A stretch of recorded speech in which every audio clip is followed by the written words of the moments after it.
नमस्कार, मी माधवी लवाटे. माझ्या किचनमध्ये तुमचं सर्वांचं स्वागत आहे.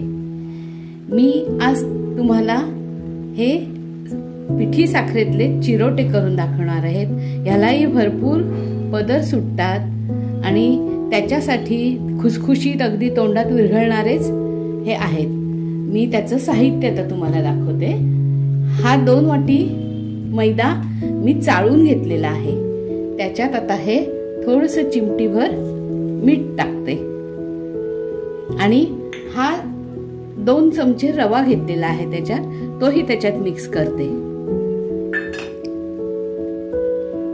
असा मिक्स केलाय आणि आता हे 4 चमचे तुपाचं मोहन आहे, हे मी त्याच्यात घालते आता आणि हे भिजवून घेते.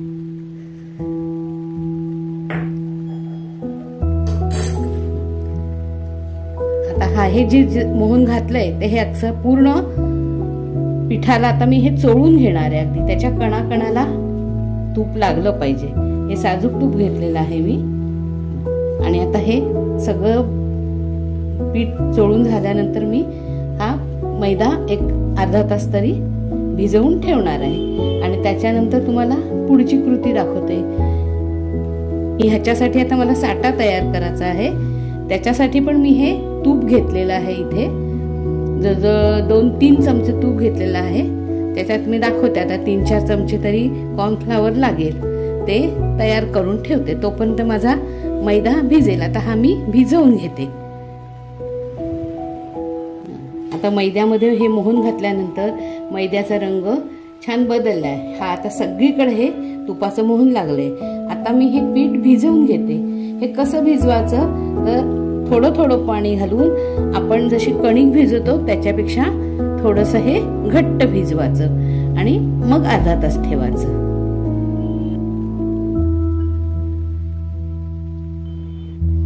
हा असा आता गोळा मळून झालेला आहे. हे बघ, हा इतपत घट्ट आहे. हा आता मी अर्धा तास झाकून ठेवते. आता हे 3 चमचे मी तूप घेतलेलं आहे आणि हे थोडंसं फेसून घेतलंय आणि आता त्याच्यात हे 4 चमचे मी कॉर्नफ्लॉवर घेतलंय. ते हा साठा मी तयार करते. आता हे 1 2 3 आणि पातळ वाटला तर अजून आपण त्याच्यात घालूयात थोडंसं. जिरेल असं करायचं. तो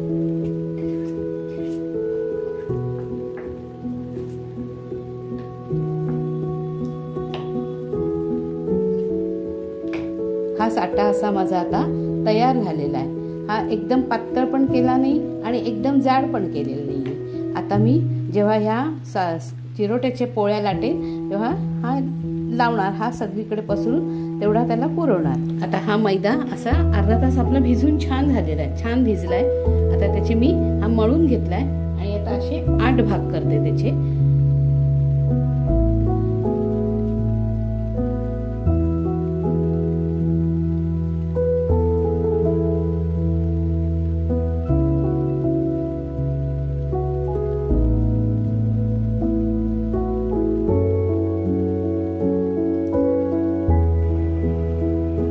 चार पोळ्या मी आता हे करून आता ह्याची अशी मी पातळ पोळी लाटून घेणार आहे. अशा 4 लाटल्या की त्याचा मग गुंडाळी करून मी दाखवते तुम्हाला आणि मग त्याला साठा लावून आपण हे करूया. आता मी लाटून घेते.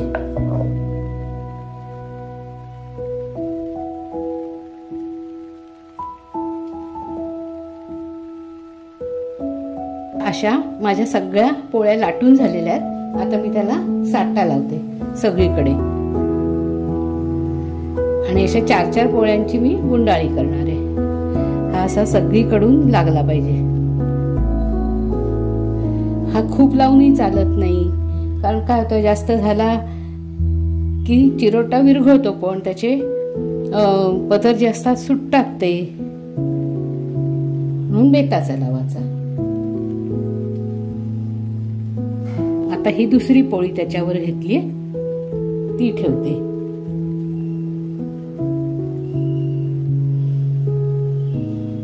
त्याच्यावरही साठा लावून घेते. आता हे असं 4 पोळ्यांना मी हा सगळा साठा लावून घेतलेला आहे आणि आता त्याची गुंडाळी करते।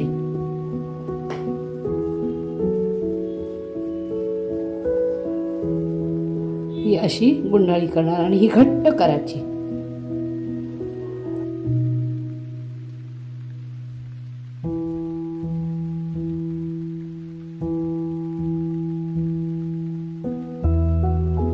आता हे मध्ये थोडंसं जाड राहतं म्हणून थोडंसं सगळी सारखी ही करून घ्यायची।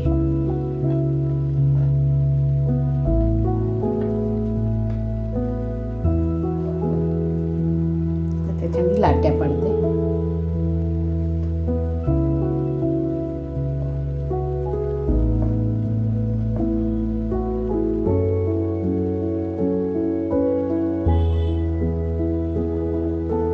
ह्या आता मी अशा अगदी हलक्या हाताने नाजूक हाताने अशा लाटून घेते। ही एकदम पातळ पण नाही करायची पुरी आणि जाड पण नाही ठेवायची, अशी मीडियम।